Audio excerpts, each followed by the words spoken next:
Hello guys, for today's video gagawa nga pala ako ng isang classic adobo. Ayan o, kitang kita nyo naman guys kung gaano kasarap yan. Tumikidlat-kidlat pa. Paano? Di simulan na natin. Sinimulan ko nga pala yan guys sa paggagayat ng ating isang buong sibuyas. Malaking sibuyas yan guys. Ay, pandalas na eh.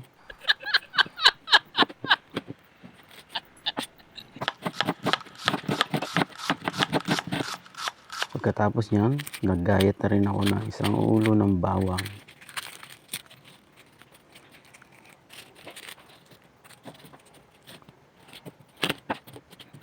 Isimplihan lang natin guys ang ating adobo.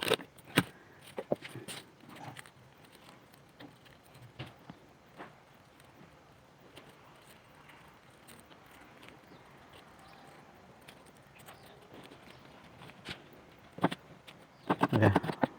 Pandalas na ito, baka mahiwa.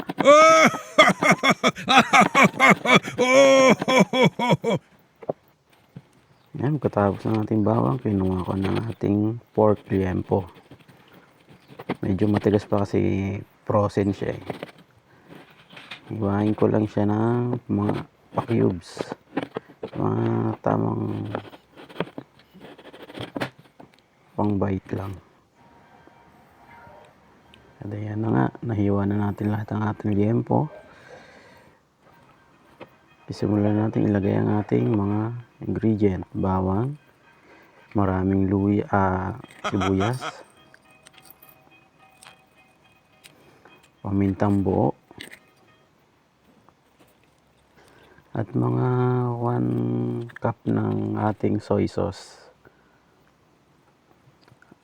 At mga 2 to 3 tablespoon ng ating suka, at nilagyan na rin natin ang daon ng laurel, at ginamitan na ng hand mixer para masiguradong lahat ng ating pork ay makoted ng ating marinade.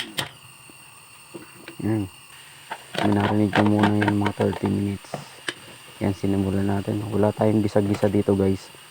Yung diretso na lang yung minarinade nating karne, diniretso na natin sa ating kawali. Pakulo lang siya guys. Hindi natin kailangan igisa kasi yan ay pamamantikain natin. Yung nilagyan ko nga pala siya ng tubig para tuluyan lumambot ang ating pork belly. Yan, halo-halo lang.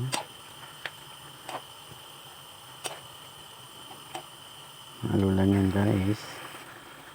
Yan, nilagyan ko na rin siya ng bechin para sa ganun ay lumasa na. Ang dagdag umami ng ating adobo. At yan, kung napansin ko medyo nag-reduce na ang sauce, nilagyan ko siya ng 2 tablespoon ng oyster sauce. Yan, isa yan sa magpapalinamnam at magdadagdag ng flavor sa ating classic adobo. Wow!